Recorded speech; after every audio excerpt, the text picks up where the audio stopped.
La morgue abandonnée. Troisième passage. Sophitas, investigation team. Dossier, retour 3 fois. 3 fois que je franchis cette porte. Et ceux qui font ce métier savent ce que ça signifie. Qu'on ne retourne pas 3 fois dans un lieu par curiosité. On y retourne parce que quelque chose n'a pas été fini, parce qu'un dossier reste ouvert, parce qu'il y a une phrase, un prénom, un détail qui n'a pas trouvé sa place et qui vous rappelle à l'ordre à 3 heures du matin, quand vous auriez préféré dormir. Cette morgue m'a rappelé 3 fois. Et la troisième, c'est celle qui a tout changé. Ce que change un troisième passage. La première fois, on découvre. On avance prudemment. On repère les salles, les tiroirs, les tables. On note ce qui saute aux yeux. On est dans l'observation pure, cette phase où le lieu vous montre sa surface et garde le reste. La deuxième fois, on approfondit. On sait où aller. On sait quelle salle réagit. On installe le matériel aux bons endroits parce qu'on a appris de la première nuit. Et le lieu, parce que les lieux ont une mémoire des visiteurs eux aussi, commence à s'ouvrir un peu plus. La troisième fois. La troisième fois, ce n'est plus vous qui explorez, c'est vous qui êtes attendu. L'accueil. On l'a senti dès le seuil. Cette différence dans l'air qu'aucun appareil ne mesure et que personne dans l'équipe n'a eu besoin de commenter. Isa Divinity a simplement dit, sans se retourner. Ils savent qu'on revient. Le K2 a réagi dans le couloir d'entrée. Pas dans la salle du fond où il réagissait les 2 premières fois. Dans le couloir. Avant même qu'on ait posé quoi que ce soit. Comme quelqu'un qui vient à votre rencontre, au lieu de vous attendre dans le salon. C'est poli.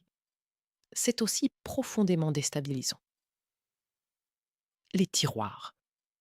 Il faut en parler, puisque c'est ce que les gens imaginent en premier quand on dit morgue. Oui, ils sont encore là. Le métal terni.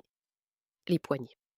Ces rails sur lesquels on faisait glisser ce qu'on n'appelait plus des personnes, mais qui l'avaient été quelques heures plus tôt. Et non, aucun ne s'est ouvert seul cette nuit-là. Je le précise parce que je refuse d'inventer là où il n'y a rien à inventer. Le vrai paranormal n'a pas besoin d'être décoré. Ce qui s'est passé était plus discret et infiniment plus troublant.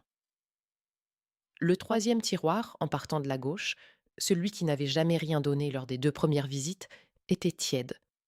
2 degrés de plus que les autres. Mesuré, noté, photographié au thermique. 2 degrés dans un bâtiment sans électricité depuis des années, un soir où la température extérieure n'avait pas bougé de la nuit. 2 degrés. C'est tout. Et c'est énorme. Le prénom qui revient.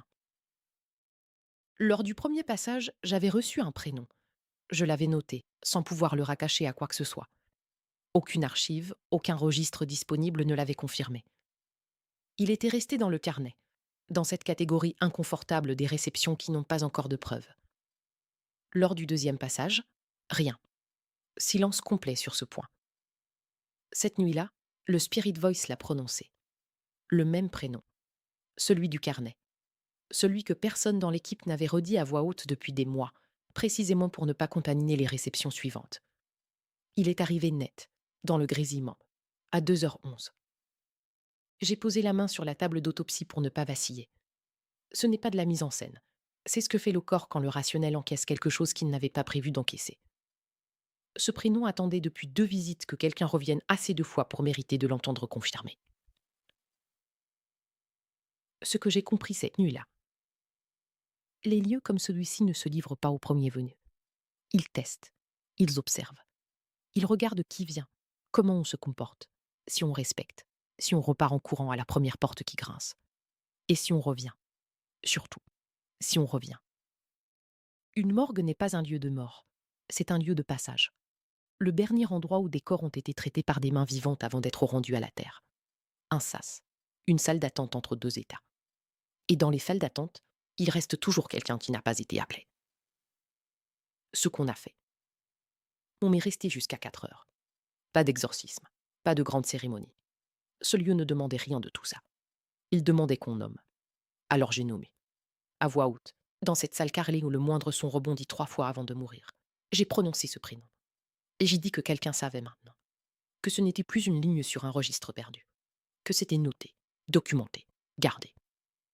Le cas 2 s'éteint. Doucement. Du rouge au vert. En descendant les paliers un par un. Comme quelqu'un qui relâche enfin sa respiration. Et la morgue est redevenue ce qu'elle aurait dû être depuis longtemps. Un bâtiment vide.